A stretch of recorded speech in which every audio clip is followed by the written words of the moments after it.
Hey y'all, this is Sonya Jones with GIP Financials, your virtual CFO for startup businesses and nonprofits. So, first, I always want to start off by saying thank you guys for your support. The Master the Balance Transfer class last Friday was off the chain. If you did not get a chance to join and you registered for the class, you should have received a replay. If not, it will be back soon, and I will post it. But just though it will be a small, very small investment, but it'll definitely be worth their while. We have about an hour and 15 minutes of power packed info. So with that being said, I would be a whole clown if I did not, one, be a woman of my word, because I said in July we were going to do content on grants, right? So I wanted to give you some info on grants. I'm doing 2 videos, so today's video will be on grant basics. Then I'm also going to do a video on grant tracking. So without further ado, let us begin. So I wanted to just give you an overview on grant basics, and especially for those of you who are seeking to apply for grants, right? I just want you to be very well informed about the grants that you're applying for and what to look for, because every grant may not fit your program. Okay, and to be quite honest, some grants are probably based on what they're asking for in exchange for the award. It may not be, the best fit for your organization. It might not be worth your time, depending on how they want you to track, your projects and stuff like that. So I just wanted you to be aware, and especially for those of you who work in schools, particularly with this COVID funding. Some of you may call it CARES, some of you may call it ESSER, EDGAR, EIEIO, whichever one you want, with all these different acronyms. Currently, the ESSER 3.0 is the big grant that is under the Biden administration, or it's also under the ARP, the American Rescue Plan. So that's the big one that everybody's working on right now. That was just released. So, like I said, I wouldn't be who I am if I didn't at least talk about that.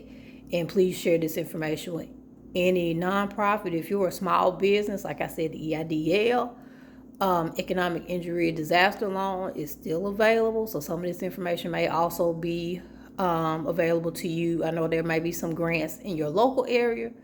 Check with your local county government, your city government, any nonprofits around you locally that may be supporting small businesses. Register for the SBA email list. Make sure you do that. Make sure you register if your local government has a Office of Business Development, Chamber of Commerce, minority business women, entrepreneurs. If they have a special certification like that, you want to make sure that you get on those lists so you can be aware of what's going on. Okay, so first thing about grants, one, you got to know the grant that you're applying for, right? Which means you need to know the name of the grant, right? Simple stuff. And also the type of grant that it is. Okay, there are going to be 2 different types of grants.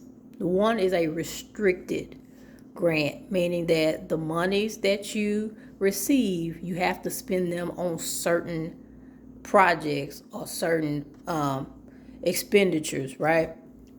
And so the biggest one, if like I said, I take notes, so I'm just going back and forth. And excuse my Janelle Monet slash toupee action going on here, but that's all I got for you today. 2 examples that I wanted to show, and these are more so for schools, are E-rate, because E-rate is federal funding that's used specifically for high-speed internet, fiber optics, any type of internet type of infrastructure that helps with not only school districts, but maybe the central offices and things like that, depending on the district or the charter school or whatever. And also Title I. Now, Title I, I don't know, some people may say it's a grant, some people may say not, because most schools do get a portion of Title One. Most public schools do get a portion of Title One, and then some private schools too, depending on the percentage of economically disadvantaged kids they have in their school.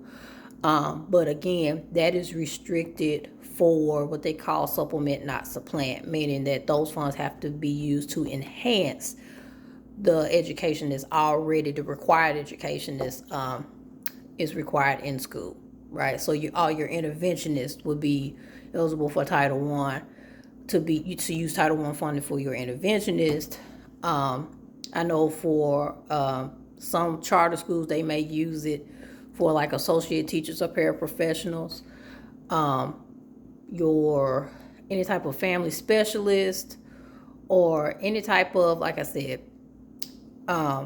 software, educational curriculum, anything that helps to enhance the educational experience for the scholars. And also with this new ESSER 3.0, 20% of your school's allocation has to be spent on learning loss, right, in response to COVID from last year. So we can pretty much assume every school has some type of learning loss. So with this new ESSER 3.0 funding, 20% has to be spent on how you guys are going to recover. What are you going to invest in to bounce back and recover from the learning loss, that happened last school year. And then unrestricted grants are basically monies that you can spend however, right? There's no restrictions on how you have to spend the money. Now, that does not mean you don't have to eventually show any type of documentation that you spent it. So just be aware of that. Also, how much the grant is. And if I didn't put this in my notes, but how long you have to spend the funds as well. Or if they're going to give you a certain portion, say if it's $1 million grant, are they going to give it to you all in one lump sum, or are they going to give it to you in increments within a certain, period of time? Also, how are you going to receive the funds, right? So I just referenced one way, direct payment. They may give you the full lump sum, or you might have to apply for reimbursement. And this kind of keeps, the organization accountable to make sure that they're spending it on those funds like they're supposed to, especially like I use the ESSER 3.0, for example, because of the fact that you're spending, the money on, I'll use the 20% learning loss example.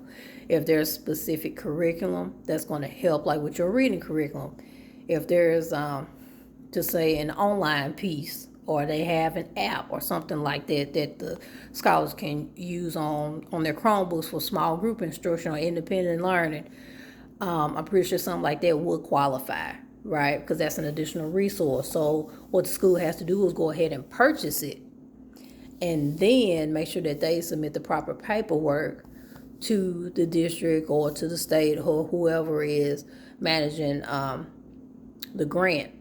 And then they submit that paperwork to show proof that they paid for it. And then the LEA or the state, whoever is managing those funds, will give their money back to the school. All right. Like I said before, also know your deadlines. Okay. When's the deadline to apply for the grant? As well as, are there deadlines for purchases? Meaning, like, say, if we have a grant for this school year, most school years run from a fiscal standpoint from July 1st to June 30th.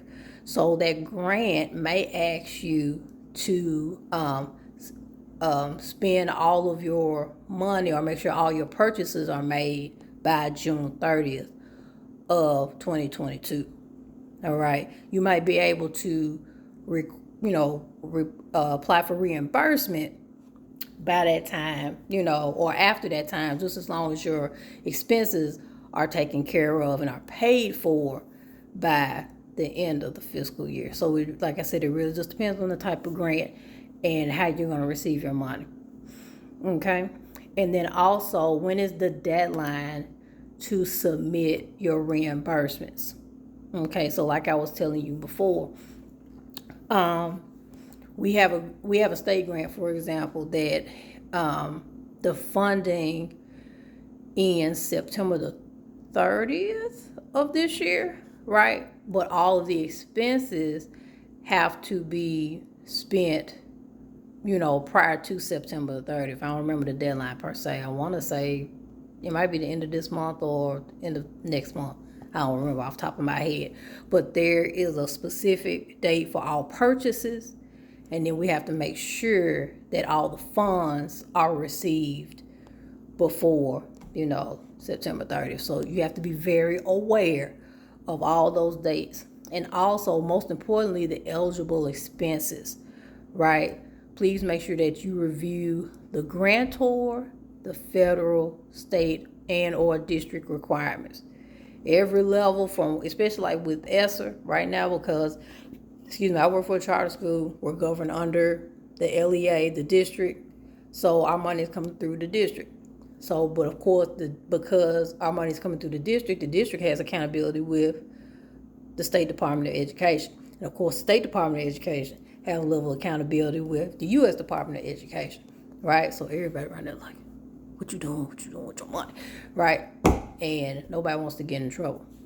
So just make sure that you are thoroughly reviewing those requirements. And I'm pretty sure if, like every school, I think the running issue right now, just based off of the PD that I've received, is just a lot of schools don't know what to spend the money on, right? And so, but this is the opportunity where we have to be really strategic and really smart to make sure that we're using our money wisely, and also to, I would say, willingly put some accountability measures in front of us to ensure that we're spending the money as we're supposed to, right? So basically just maybe inviting your stakeholders to participate and providing input on how your grant should be spent, like your board of directors if you're a nonprofit, or if you're a school, your PTA, your parent survey, or something like that.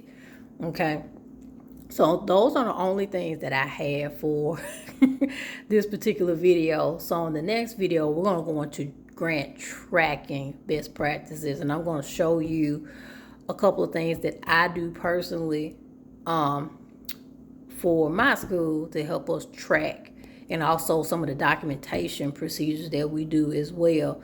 That because at the end of the day, especially with all these grants and stuff flying around, you want a seamless one and done process, meaning that you got everybody who's on your team responsible for one specific task, kind of like an assembly line. One person does this, one person does that, one person does this, one person does that, and then ultimately you have somebody that approves it, reviews it, and approves it, submits it to whomever, and then you get your funds.